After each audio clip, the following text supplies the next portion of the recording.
Hello friends, study hub में आपका स्वागत है।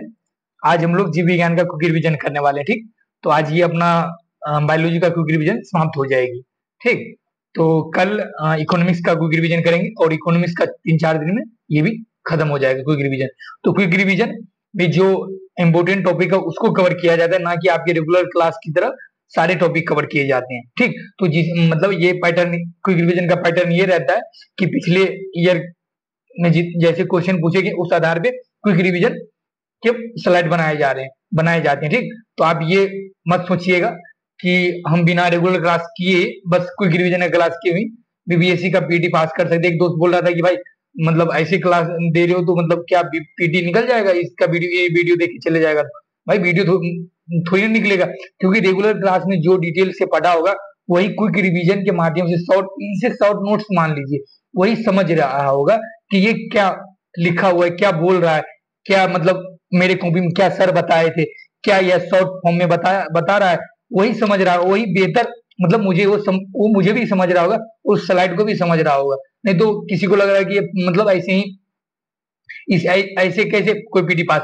भाई मैं पीटी पास करवा नहीं रहा, आपको रिवीजन करवा रहा, ताकि आप जो रेगुलर क्लास में पढ़े हो उसका रिवीजन हो सके। ठीक, तो आप यही पढ़े होंगे तो आप इसे ज्यादा विस्तार में पढ़े होंगे, उसे हम शॉर्ट फॉर्म में मतलब रिकॉल आप कर पाए, उतना उस सारे चीज को शॉर्ट फॉर्म में लेके आए हैं। ठीक, तो मतलब वो दोस्त पूछ रहा था, इसीलिए हम सोचे कि वीडियो क्लास में ये बोल दे। और 2 दिन से हमारी वीडियो नहीं आ रही थी क्योंकि आप लोग दशहरा में बिजी थे, इसीलिए नहीं आ रही थी। ठीक, तो अब से अब कंटिन्यू रहेगी। तो आप लोग अच्छा लग रहा है तो अपने दोस्तों को शेयर करिए और सब्सक्राइब करना ना भूलिए, क्योंकि 20% ऐसे लोग भी है जो बिना सब्सक्राइब डेली देखने आते हैं। धन्यवाद भाई देखने के लिए, बट सब्सक्राइब नहीं करते। क्यों नहीं करते भाई? कर लेना चाहिए, है कि नहीं? चलिए चालू करते बिना कुछ देर किए हुए। आज चालू करेंगे शोषण तंत्र से। ठीक, तो शोषण तंत्र के अंतर्गत वे सभी अंग आते हैं जो वायु का जिनसे होकर वायु आदान प्रदान होता है। ठीक, तो देखिए मनुष्य के शोषण तंत्र के अंग, स्वर तंत्र, फेफड़ा।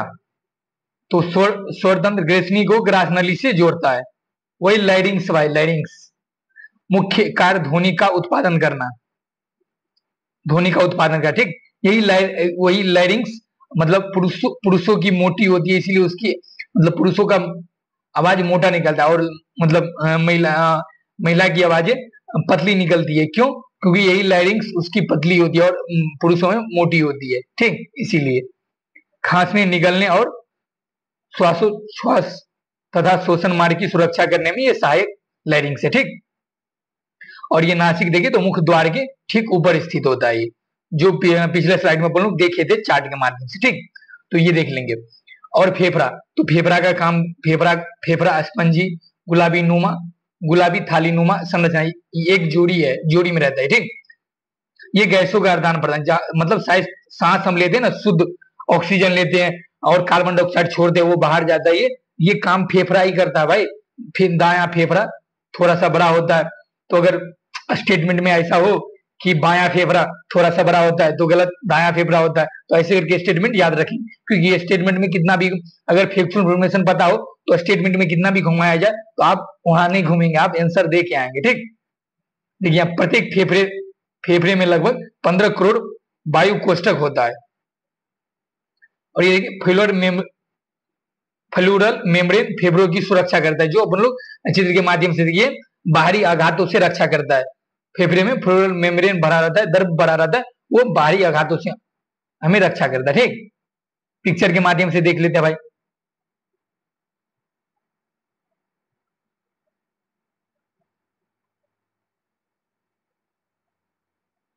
ये फेफड़ा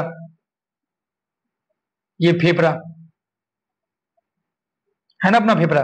सब अपना अपना फेफड़ा देखिए, है कि नहीं फेफड़ा ही। तो यहां से एक मिनट, फेफड़ा से यहां से चल उत्तक से चालू करेंगे टिश्यू। ठीक,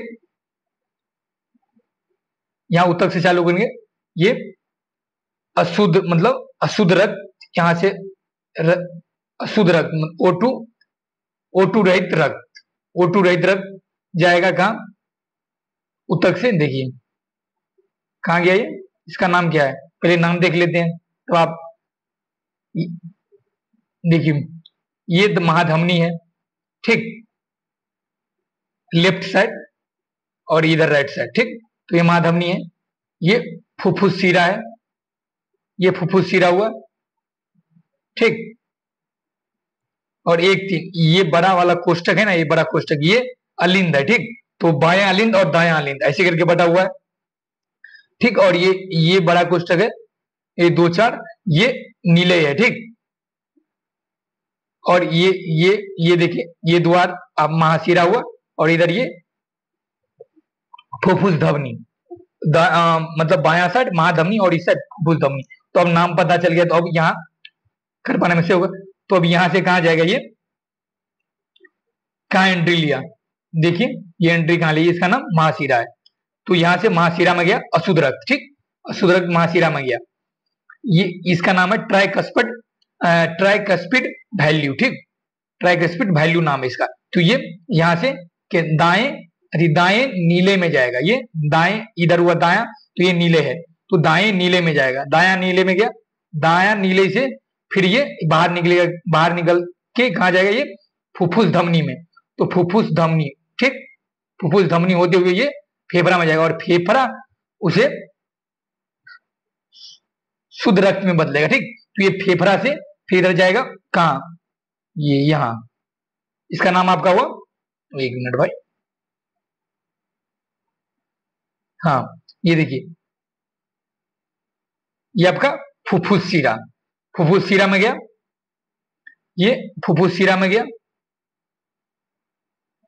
फुफ्फुस शिरा में गया, और इससे निकला कहा, महाधमनी से निकल गई, और महाधमनी से निकलते हुए ये आपका पहुंचा कहां पे, महाधमनी से होते हुए शुद्ध हो गया, ये यहां से बाइकस्पिड वैल्यू से निकलकर ये यहाँ सॉरी इसमें बायां नीले में पहुंचा, और बायां नीले से महाधमनी में निकला। तो ये आप लोगों को सर बहुत डिटेल में समझाएंगे। तो ये यहाँ O2 शुद्ध हो गया, फेफड़ा से निकला, ठीक। और ये फिर उत्तक से ऐसे करके प्रवाहित ही होता है, ठीक। तो आपको यहाँ ऐसे करके भी पूछेगा क्रम लगाने के लिए कि मतलब कहां से उत्तक, इसके बाद कहां पहुंचा, तो फुफ्फुस क्या कहते हैं महाशिरा में पहुंचा, महाशिरा से कहां पहुंचा, ट्राइकस्पिड में पहुंचा, ट्राइकस्पिड में दायां नीले में पहुंचा, दायां नीले से कहां पहुंचा, तो दायां नीले से फुफ्फुस धमनी में निकला, फुफ्फुस धमनी से कहां गया, तो फेफड़ा में गया, फेफड़ा से कहां गया, फेफड़ा से गया आपका फुफ्फुस शिरा में गया, ठीक। फुफ्फुस शिरा से कहां गया, तो फुफ्फुस शिरा से बाइकस्पिड से होते हुए ये बायां नीले में गया, बायां नीले से महाधमनी में निकला, महाधमनी से शुद्ध रक्त होके यहाँ टिश्यू में, ऐसे करके आपको क्रम मिलाने के लिए भी क्वेश्चन पूछ सकता है, ऐसे करके, ठीक। अब ये बड़ा पिक्चर अगर आप देखिए, अगर ध्यान रखने के लिए अगर इस पिक्चर को आप स्क्रीनशॉट मारना चाहे तो आप मार सकते हैं, ठीक। देखिए यहाँ भी ऐसे करके दिया हुआ है, ये बायां अलिंद है, इसके बाद ये वही बाइकस्पिड, तो ये बायां नीले से फिर यहाँ महाधमनी, ऐसे करके ये पिक्चर बना हुआ है, ठीक। तो आप ये पिक्चर देख लीजिए, अगर स्क्रीनशॉट लेना चाहें तो आप ले सकते हैं, ठीक। ये क्या हो गया, ये कहां से आया भाई, 1 मिनट में,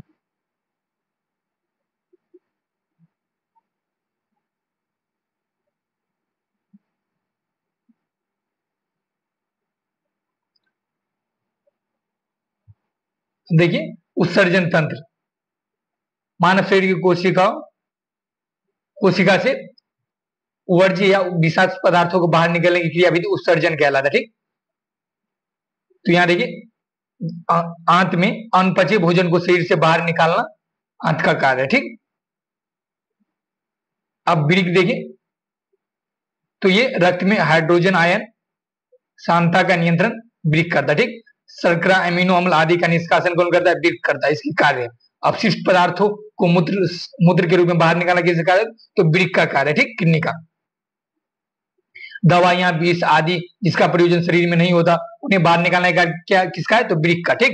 इसीलिए वृक्क खराब हो जाते हैं अधिक शराब पीने से, तो इसीलिए लोग बच नहीं पाते, ठीक, जब तक ट्रांसप्लांट ना किया जाए।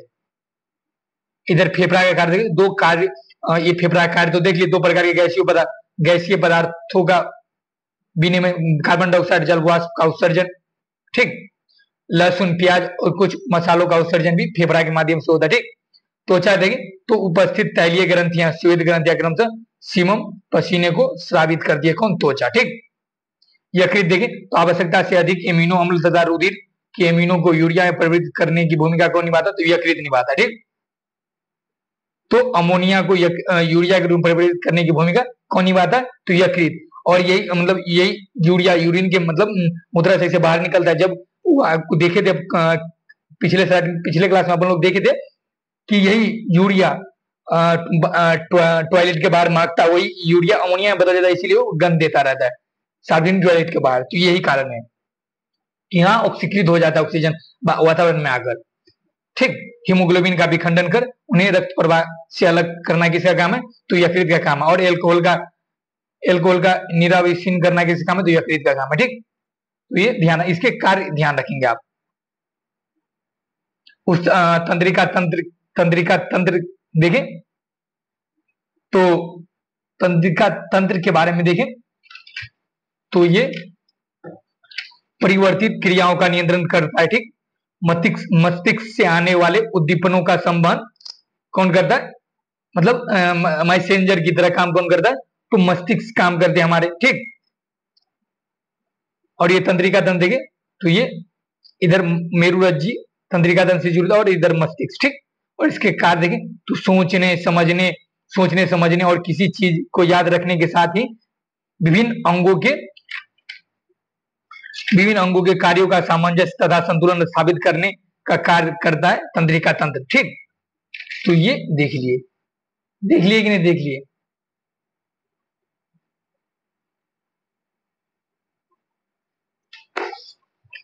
किडनी, एक मिनट भाई, ये आप उत्सर्जन तंत्र का हम पिक्चर अगर आप चाहें तो हम लगा सकते हैं।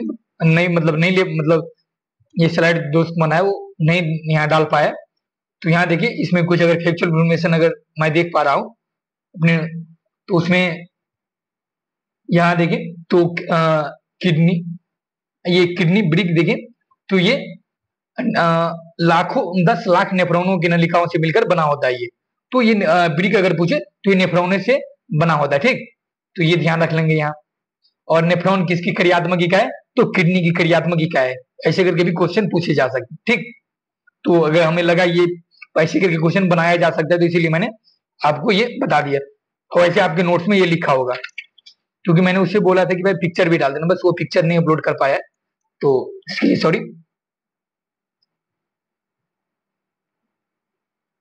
ठीक, और ये मूत्र निर्माण हमारे शरीर में होता है।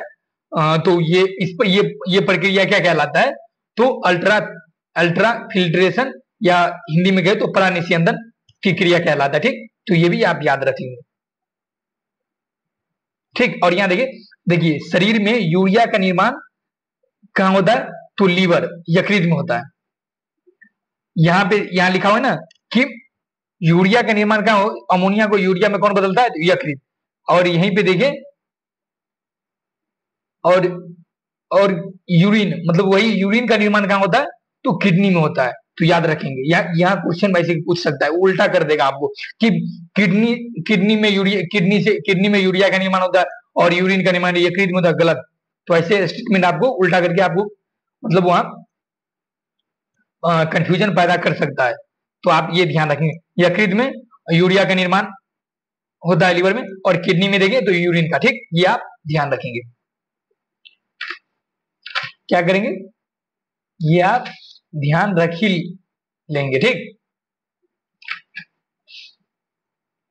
चलिए अब तंत्रिका तंत्र के यहां तक कार्य इसके देख लिए थे।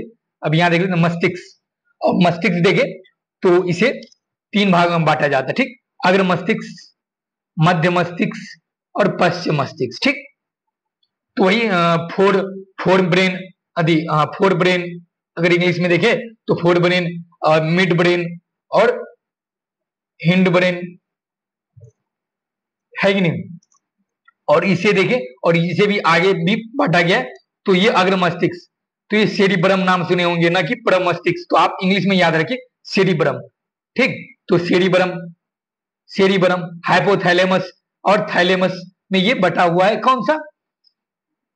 तो अग्र मस्तिष्क। ठीक, सेरिब्रम और हाइपोथैलेमस और थैलेमस से बटा हुआ कौन सा, तो अग्र मस्तिष्क और मध्य मिड मस्तिष्क देखे तो ये नहीं बटा हुआ, ठीक। और इसके अगर कार्य अगर इसके कार्य देख ले क्या हमारे शरीर में तंत्रिका तंत्र के रूप में, तो ये मस्तिष्क देखे, ये संतुलन एवं आंख की पेशियों को नियंत्रित करने के केंद्र में होते हैं, ठीक, मध्य में होते हैं ये, मतलब क्या कहते हैं भोलेवा की त्रिनेत्र मस्तिष्क, ठीक। पश्चिम मस्तिष्क की देखे तो ये पूंछ, ठीक, सेरिबेलम और मेडुला ऑब्लंगाटा, इसके कार्य पूछे जाते हैं बहुत, ठीक। तो हम ये कार्य देखेंगे, ठीक।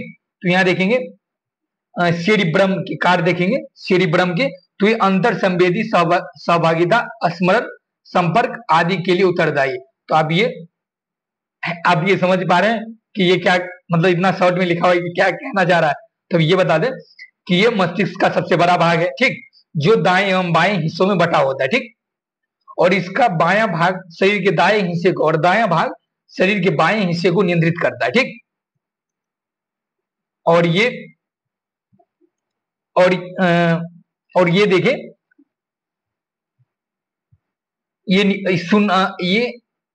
ये ऐच्छिक गतिविधियों का नियंत्रण करता है, जैसे विचार, यादाश्त, स्मरण, यहाँ स्मरण लिखा हुआ, इन सबको नियंत्रित करता है, ठीक। बुद्धिमत्ता, बोलना, ये सबको नियंत्रित सेरिब्रम करता है, ठीक।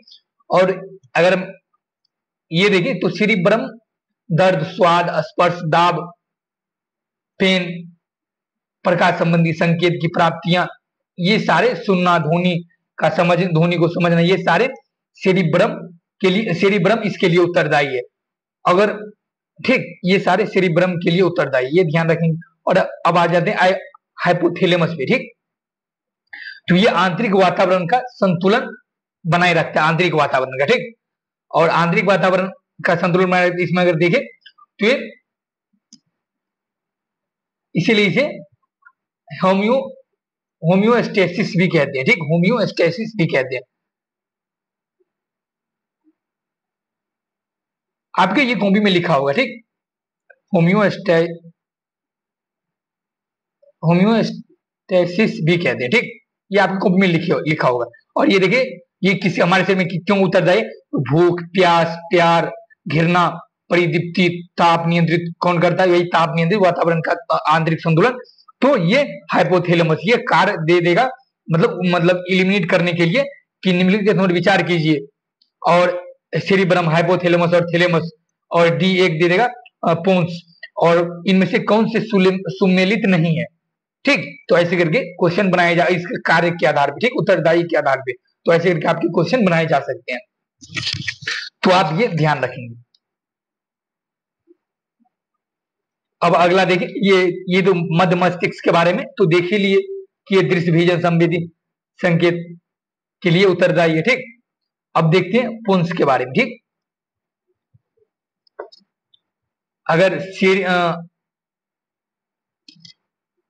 पुंस का कार्य अगर देख ले तो किसके लिए उत्तरदायी है, मस्तिष्क के विभिन्न भागों को जोड़ने का कार्य कौन करता है, तो पुंस करता है, ठीक।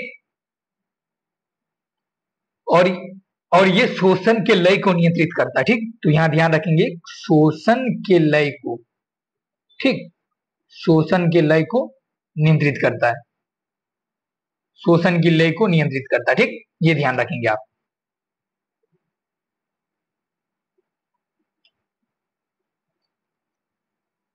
इसे मिटा देते हैं, ठीक, अपने डिजिटल डस्टर से ना।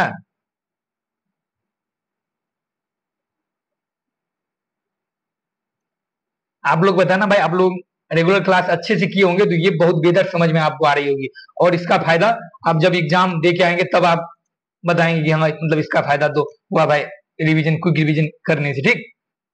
और ये जरूरी भी है, ठीक।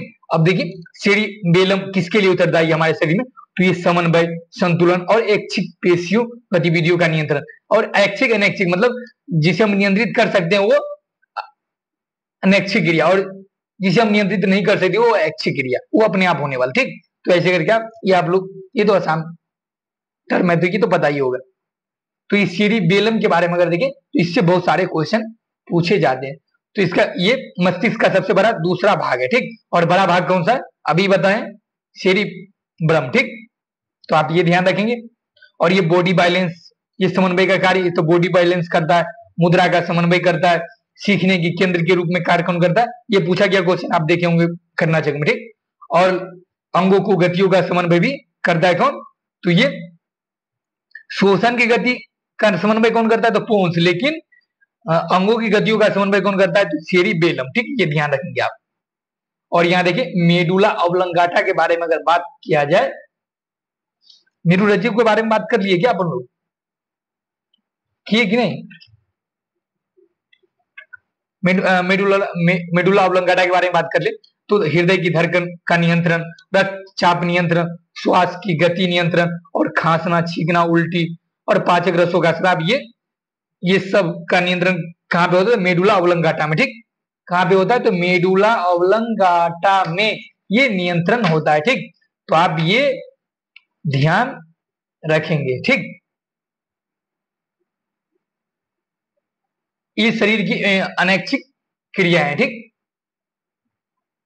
अनैच्छिक क्रिया है जिसे हम नियंत्रित नहीं कर सकते। अनैच्छिक क्रियाओं का नियंत्रण, सॉरी, अनैच्छिक क्रियाओं का नियंत्रण हम कर सकते हैं, लेकिन ऐच्छिक क्रियाओं का नियंत्रण हमने, तो सांस लेने की क्रिया, ये अनैच्छिक लिखा हुआ है ना, अनैच्छिक क्रियाओं का ये मेडुला ऑब्लंगाटा अनैच्छिक क्रियाओं का भी नियंत्रण करता है, ठीक। तो अनैच्छिक क्रियाओं का नियंत्रण कौन करता है, तो ये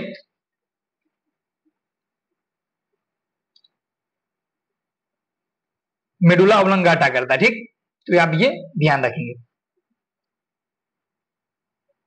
और ये खांसना, छींकना और उल्टी, ठीक।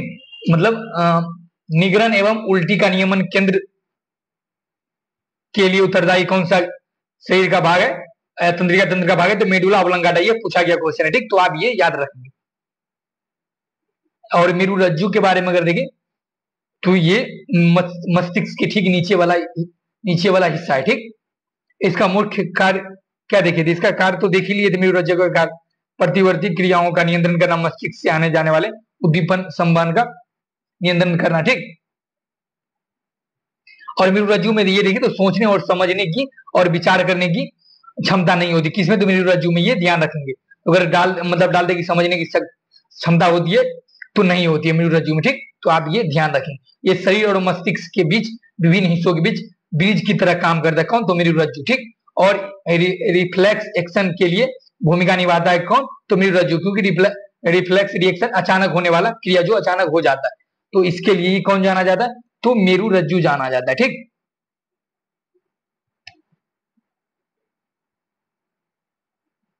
आपको मतलब ऐच्छिक अनैच्छिक में हम क्या बोले थे कि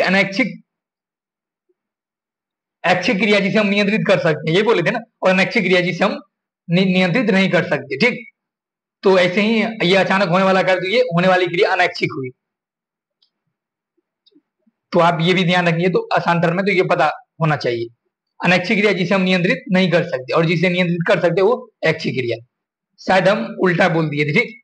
तो ये स्पीड में हो जाता है, तो इसके लिए सॉरी, उल्टा शायद अगर बोल दिए होंगे तब, नहीं तो अगर शायद पीछे सही बोले होंगे तो सही। तो चलिए आगे देखते हैं। अब रुधिर परिसंचरण तंत्र के बारे में बात करें, ठीक। बात कर ले, करते हैं बात। मनुष्य तथा जंतुओं के शरीर में के भीतर पदार्थों के परिवहन के लिए एक तंत्र सुविकसित होता है जिसे परिसंचरण तंत्र कहते हैं, ठीक। परिसंचरण तंत्र के अवयव देखें तो हृदय और रुधिर नलिका। और पहले परिसंचरण तंत्र के कार्य देख ले तो फेफड़ों से शरीर की कोशिकाओं एवं ऊतकों तक ऑक्सीजन का परिवहन परिसंचरण तंत्र के द्वारा, अमोनिया, यूरिया, यूरिक अम्ल आदि का शरीर के विभिन्न भागों में उत्सर्जी अंगों तक परिवहन, हार्मोन का अंतःस्रावी ग्रंथि से लक्षित अंगों तक ग्लूकोज का परिवहन। तो ये परिसंचरण तंत्र का कार्य, वसीय अम्ल, विटामिन आदि का अवशोषण शरीर के विभिन्न भागों तक, ये भी परिसंचरण तंत्र। इसके अवयव के कार्य देखिए, हृदय के कार्य तो संपूर्ण शरीर में रुधिर का परिसंचरण हृदय के द्वारा। मनुष्य में हृदय की कितनी कोष्ठक होती है, तो 4 कोष्ठक होती है, जो दाएं और बाएं अलिंद, वो फेफड़े वाले में देखे थे, दाएं और बाएं अलिंद, दाएं और बाएं नीले के रूप में बटा होता है, ठीक। मनुष्य में, एक मिनट बड़ा कर देते, ठीक। ताकि आपको दिख सके। ये सब आपके नोट्स में लिखे होंगे डिटेल में, ठीक। तो आप रिवीजन करते, अगर आप यहाँ रिकॉल नहीं कर पाते तो आप अपने नोट्स को जरूर देखें और जरूर रिकॉल करने की कोशिश करें, ठीक। तब आपको ये सीरीज फायदेमंद होगा, ठीक। चलिए देखते हैं। मनुष्य में हृदय सामान्यतः, मनुष्य का हृदय सामान्यतः 72 बार प्रति मिनट, 1 मिनट में 72 बार धड़कता है, ये बात है, ठीक। हृदय की धड़कन को किसके द्वारा मापा जाता है? तो इलेक्ट्रोकार्डियोग्राफी द्वारा, ठीक। हृदय दो धड़कनों के बीच में क्या करता है? आराम करता है, ठीक। तो हृदय दो धड़कनों के बीच में जब एक धड़कन मतलब धड़कता है फिर धड़कता है, उसके बीच में जो गैप रहता है उसमें हृदय का क्या करता है? तो आराम करता है, ठीक। तो ये याद रखेंगे, अगर पूछे आराम हराम है, ये आराम करता है, ठीक। ध्यान रखेंगे आप। अब रुधिर का कार्य देख ले, धमनियां, रुधिर को हृदय, वहां कार्य देखे थे अपन लोग, रुधिर को हृदय से विभिन्न अंगों में पहुंचाती है, रुधिर को हृदय से विभिन्न अंगों में पहुंचाती है कौन? दो धमनियां, ठीक। वहां देखे थे फुफ्फुस धमनी के अतिरिक्त सभी धमनियां रुधिर शुद्ध ऑक्सीजन को प्रवाहित करती है। फुफ्फुस धमनियां अशुद्ध को प्रवाहित करती है, वो आप पिक्चर लेके आते हैं, आपको पिक्चर दिखाते हैं, तब आप समझिएंगे, है कि नहीं? रुक जाइए, पिक्चर कहां गया आज?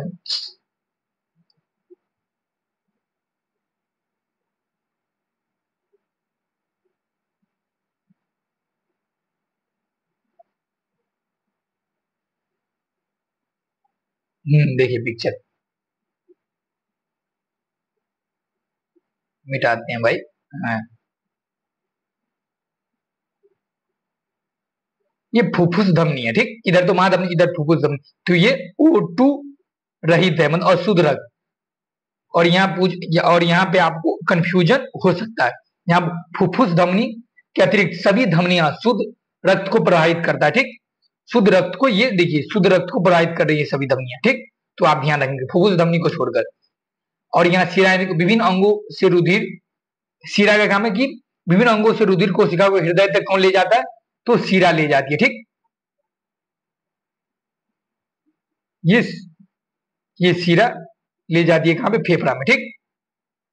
विभिन्न अंगों से रुधिर को हृदय तक कौन पहुंचाता है?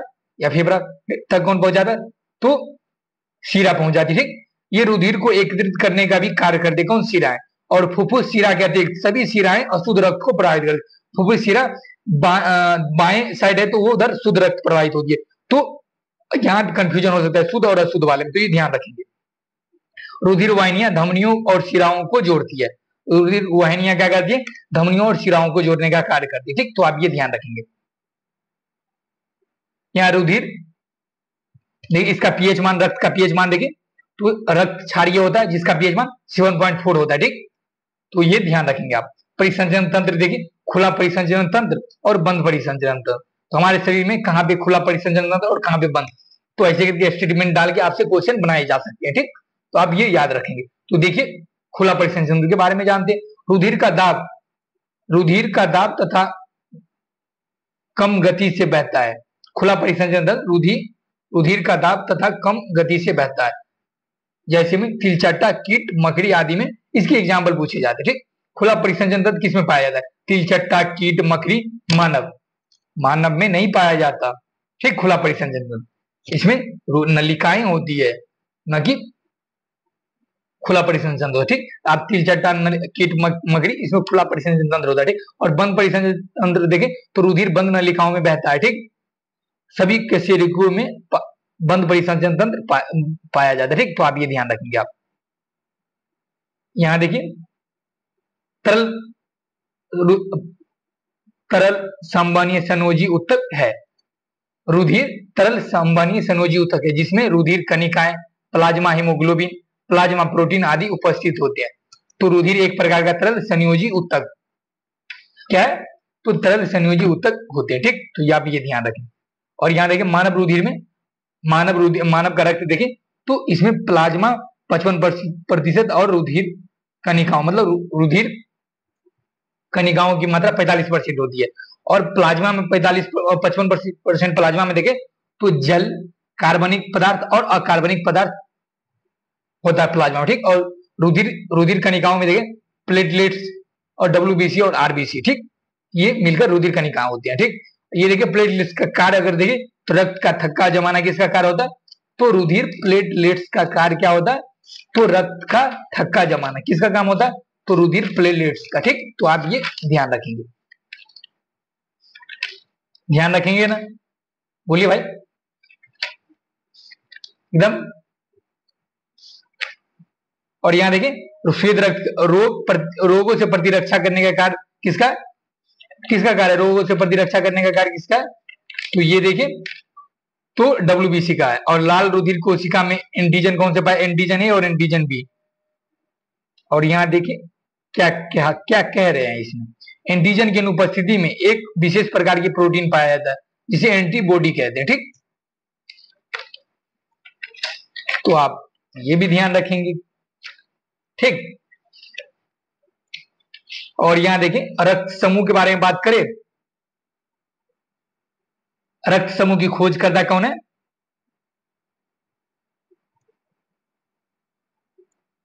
तो कार्ल लैंडस्टीनर, ठीक। और देखिए यहाँ पे ग्रुप रक्त समूह बटा हुआ group A, group B, A B और ओ, ठीक। तो किसको क्या दे सकता है, इस ऐसे करके ये क्वेश्चन बनता है। तो अगर ये क्वेश्चन बना तो यहाँ से क्वेश्चन, अगर रक्त परिसंचरण तंत्र से अगर क्वेश्चन पूछा गया तो यहाँ से क्वेश्चन बनना तो तय है, ठीक। तो आप यहाँ से ये नहीं कह सकते कि यहाँ से क्वेश्चन नहीं आ सकता। तो अगर यहाँ से यहाँ क्वेश्चन अगर पूछा गया तो यहाँ से क्वेश्चन बनना तय है। तो अगर क्वेश्चन देखिए यहाँ से,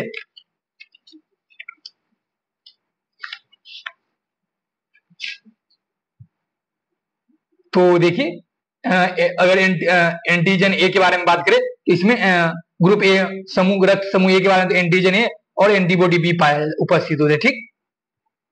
तो आप ध्यान रखेंगे किसी भी व्यक्ति का एंटीजन सेम नहीं, एंटीजन और एंटीजन या एंटीबॉडी सेम नहीं हो सकता, ठीक। तो ऐसे करके आप अगर किसी व्यक्ति को अगर दिया गया, अगर एंटीबॉडी अगर समान हुआ तो एंटीबॉडी समान हुआ ना तो व्यक्ति की मृत्यु हो सकती है। पहले में तो नहीं, लेकिन दूसरे में हो सकता है। तो एंटीबॉडी सेम नहीं होगा। तो अगर किसी एंटीजन में एंटीबॉडी वाला अगर पूछा जाए कि किसको दिया जाता है तो उसमें एंटीबॉडी को ध्यान रखेंगे, तो आप वहां रिकॉल कर पाने में आपको आसानी होगी। आप लोग को सर बेहतर तरीके से रेगुलर क्लास में समझाएं। तो देखिए ग्रुप रक्त समूह बी में अगर एंटीजन बी और एंटीबॉडी बी उपस्थित होता है, ठीक। एंटीबॉडी ए उपस्थित होता है और एंटीजन बी होता है। तो अगर ए और बी की बात करें तो ये मतलब किसको दे सकता है और किससे ये ले सकता है। तो यहां देखिए ग्रुप जिसका रक्त समूह अगर ए है वो किससे ले सकता है, तो जिसका रक्त ग्रुप ए है तो एंटीजन उस पे ए है, तो ये दे किसको सकता है, तो दे सकता है अपने एंटीजन वाले को, मतलब सेम एंटीजन वाले को। ग्रुप ए और ए बी को दे सकता है, ठीक। और एंटीबॉडी बी वाले से वो ले नहीं सकता, एंटी जिसपे बी होगा, ठीक। तो आप ध्यान रखें क्योंकि इसका एंटीबॉडी भी बी है, तो ये लेगा किसे, ए और ओ से ले सकता है, ठीक। तो आप ये ध्यान रखेंगे। एक मिनट यहाँ पे लिख देते हैं, क्या आपके नोट्स में लिखा भी होगा।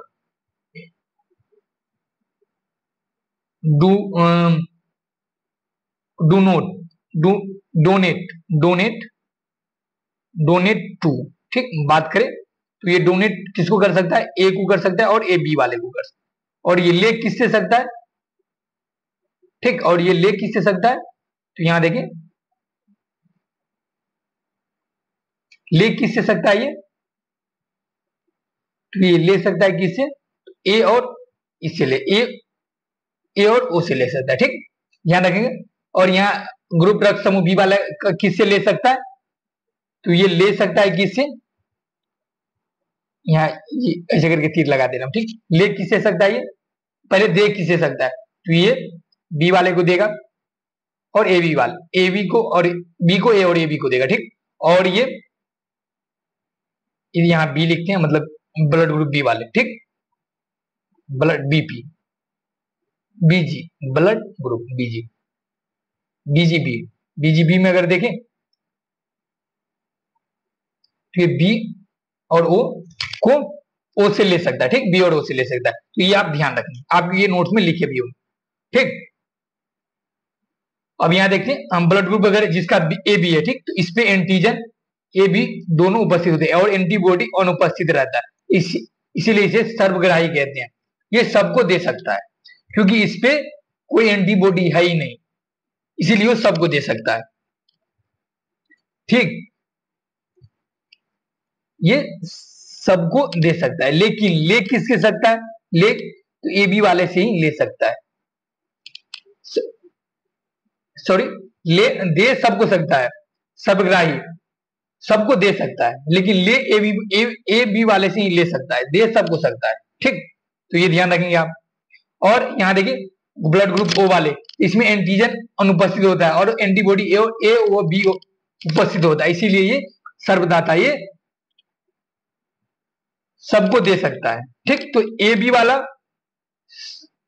सबसे ले सकता है और ओ वाला सबको दे सकता है, लेकिन वो और ये देगा किसको, ओ वाला लेगा किससे, तो ओ वाला से ही लेगा, ठीक, और देगा सबको। तो ये ध्यान रखेंगे आप, ये आपके नोट्स में बहुत अच्छी तरह से लिखा होगा, तो आप ये याद रखेंगे। और ये स्कैनर पे आप स्कैन करके बिहार स्पेशल क्विक रिवीजन का भी क्विक रिवीजन आप कर सकते हैं, जो अच्छे शॉर्ट फॉर्म में बनाया हुआ वीडियो है, 30 से 35 मिनट का वीडियो है, करीब 25 मिनट, ऐसे करके आप सारे टॉपिक बिहार स्पेशल के सारे टॉपिक आप कवर कर सकते हैं, ठीक। तो आप इस पे स्कैन करिए और जाके बिहार स्पेशल क्विक रिवीजन का भी वीडियो आप देखिए, ठीक, और आनंद लीजिए और अपनी तैयारी को और मजबूत करिए, ठीक। चलिए आगे देखते हैं।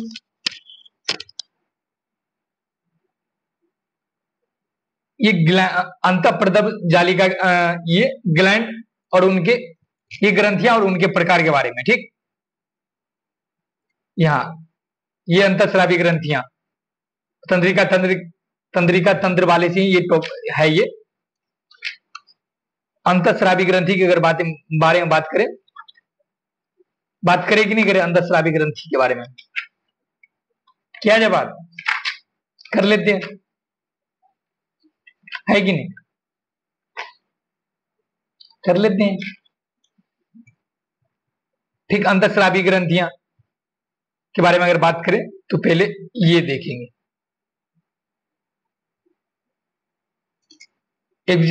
एक्सोक्राइन ग्लैंड्स और इंडोक्राइन ग्लैंड्स, इसके अंतर इसलिए यहां पे हम लेके आए हैं क्योंकि ये पूछा जाता है कि एंजाइम कौन स्रावित करता है, ठीक, एंजाइम कौन स्रावित करता है और हार्मोन कौन स्रावित करता है, ठीक, हमारे शरीर में।